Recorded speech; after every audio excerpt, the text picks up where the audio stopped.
का घमंड। यह कहानी महाभारत के 41वें अध्याय से ली गई है। प्राचीन काल की बात है। एक राज्य में समुद्र के किनारे स्थित नगर में एक धनी वैश्य रहता था। उसके अनेक पुत्र थे जो अभी बाल्यावस्था में ही थे। उन बालकों को जो भोजन दिया जाता था और उनके भोजन के बाद थाली में जो जूठन बचती थी उसे खाने वाला एक कौवा भी वहां रहता था। वैश्य के बालक बड़े प्रेम से उसे भोजन कराते थे।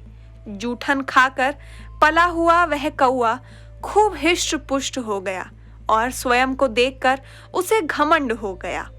वह अब दूसरे कौवों तथा अन्य पक्षियों को भी अपने से छोटा और तुच्छ समझने लगा तथा उनका अपमान भी करने लगा। एक दिन की बात है। उस समुद्र तट पर मानसरोवर के निवासी कुछ श्रेष्ठ राजहंस कहीं से उड़ते उड़ते आ पहुंचे। वे बहुत तेज उड़ते थे तथा उनके अंग की कांति अत्यंत उज्जवल थी। वैश्य बालकों ने उन हंसों को देखकर अपने द्वारा पालित कौवे से कहा, अरे कौवे, हमारी दृष्टि में तुम ही सब पक्षियों से श्रेष्ठ तथा बलवान हो और आकाश में दूर तक उड़ने में तुम्हारी बराबरी कोई नहीं कर सकता। तुम्हारे सामने तो ये राजहंस भी कुछ नहीं है। उन नासमझ और कम बुद्धि वाले वैश्य कुमारों की बात को सच मानकर वह मूर्ख कौवा और भी अधिक तन गया। उसे लगा कि ये वैश्य बालक ठीक ही कह रहे हैं, मैं तो ऐसा ही हूँ। कौवे के मन को घमंड ने आ घेरा। अब वह कौवा उन राजहंसों को नीचा दिखाने तथा उन्हें पराजित करने की इच्छा से उड़कर उनके पास पहुंचा और उनसे कहने लगा, अरे हंसों, तुम लोग मुझे नहीं जानते। मैं तुम लोगों से श्रेष्ठ हूँ और दूर तक उड़ने की सामर्थ्य मुझ में तुमसे अधिक है। इसलिए तुम में जो श्रेष्ठ हंस है, मैं उसी के साथ दूर तक उड़ने में अपनी श्रेष्ठता दिखा दूंगा। आओ हम उड़ें। काव काव करने वाले उस काले कौवे की बात को सुनकर वे श्रेष्ठ लक्षण वाले राजहंस उसकी मूर्खता पर हंस पड़े। यह देखकर वह कौवा डींग हाँकने लगा और कहने लगा, अरे हंसों, मुझे तुम समझते क्या हो? मैं उड़ने की 100 कलाओं को जानता हूँ। विश्वास ना हो तो मेरे साथ प्रतिस्पर्धा करो। कौवे की शेखी सुनकर शील और विनय संपन्न हंसों के राजा ने कहा, हे काक, अवश्य ही तुम उड़ने की सैकड़ों कलाएं जानते होंगे, परंतु मैं तो एक उसी उड़ान की कला जानता हूँ जिस उड़ान को सारे पक्षी जानते हैं। तुम चाहे जिस भी उड़ान से उड़ो, मैं तुम्हारे साथ उड़ने के लिए तैयार हूँ। उस कौवे के साथ साथ अन्य कौवे भी यह सुनकर उस हंस का उपहास करने लगे। तत्पश्चात हंस और कौवा दोनों ही होड़ लगाकर आकाश में उड़ने लगे। राजहंस एक ही गति से उड़ रहा था, किंतु वह कौवा अनेक प्रकार की कला दिखा रहा था। इधर दूसरे कौवे अपनी जाति के कौवे को उड़ते देखकर खूब खुशी मनाते हुए कांव कांव करते और हंसों से कहते, वह देखो, कौवा हंस से आगे उड़ रहा है, तुम लोग अपनी हार मान लो। उधर वह हंस निश्चिंत होकर अपनी मंद गति से एक ही चाल से उड़ रहा था। उसे कौवे की कलाबाजियों की कोई चिंता नहीं थी। जब कौवे की उछल कूद अधिक बढ़ने लगी तो उस हंस ने अचानक अपनी उड़ान की दिशा पश्चिम समुद्र की ओर कर दी।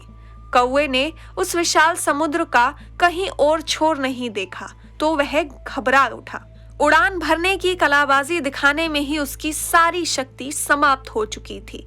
उसे अब थकान सी महसूस होने लगी।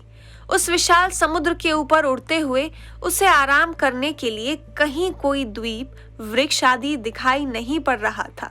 यह देखकर वह डर गया और सोचने लगा कि इस हंस के साथ होड़ करके मैंने मूर्खता की है। यह हंस तो अपनी चाल से उड़ा जा रहा है और मैं धीरे धीरे इससे पराजित होकर आज इस समुद्र में गिर पड़ूंगा।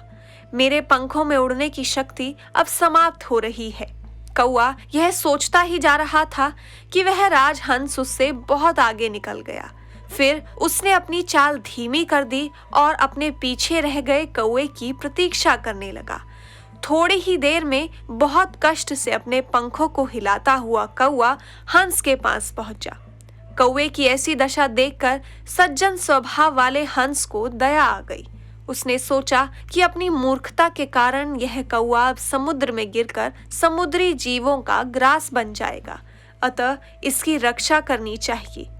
कौवा धीरे धीरे आकाश से नीचे समुद्र के पास पहुंचने लगा। तब हंस ने कहा, अरे कौवे, तुम्हारी उड़ने की वे कलाएं अब कहाँ चली गई? तुम तो समुद्र में गिरने जा रहे हो। जरा बताओ तो सही, यह उड़ने की कौन सी कला है? तुम्हारे पंख और चोंच जल का स्पर्श करने लगे हैं। डरो नहीं, आओ, अभी तो बहुत आगे उड़ना है। परंतु कौवे में तो अब शक्ति ही नहीं रह गई थी। वह दुखी होकर कहने लगा, अरे हंस भाई, हम तो कौवे हैं, व्यर्थ में कांव कांव किया करते हैं। हम उड़ना क्या जानेंगे? मैं अब आपकी शरण में हूँ, मुझे जीवन दान देकर समुद्र किनारे तक ले चलिए। ऐसा कहते हुए कौवा अचानक समुद्र में गिर पड़ा।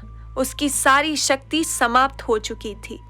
तब मृत्यु के समीप पहुंचे हुए कौवे को सचेत करते हुए हंस ने कहा, अरे कौवे, तूने तो अपनी प्रशंसा में कहा था कि मैं सैकड़ों प्रकार की उड़ानें जानता हूँ और दूर तक उड़ने की मुझ में अतुलनीय शक्ति है। आज वह शक्ति कहाँ चली गई? इधर कौवे को तो मृत्यु पास दिखाई दे रही थी। समुद्र के पानी से उसके पंख भी भीग गए थे। वह कभी पानी में उतरता और कभी डूब जाता।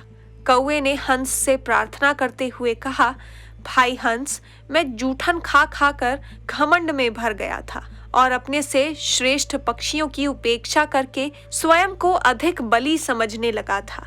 उसी मूर्खतावश मैंने आपसे भी होड़ लगा ली। अब मुझे अपनी मूर्खता का ज्ञान हो गया है। मुझे इस विपत्ति से उबारिए। कौवे की ऐसी हीन दशा देखकर राजहंस से रहा नहीं गया। उसने दया करके शीघ्रता से उसे अपने पंजों से पकड़ा और अपनी पीठ पर बैठा लिया तथा उसे लेकर तेजी से उड़ता हुआ समुद्र के उसी स्थान पर आ गया। हंस ने कौवे को पीठ से उतार दिया और अपने झुंड के साथ अपने गंतव्य की ओर उड़ गया। इधर कौवा पश्चाताप की आग में जलने लगा। उसे अपनी मूर्खता, झूठी बड़ाई और श्रेष्ठ जनों के अपमान का फल मिल गया था। इसलिए कहा जाता है कि घमंडी का सिर नीचा होता है और वह उसी के शरणागत होता है जिससे घमंड भरी बातें करता है। अतः घमंड से बचना चाहिए।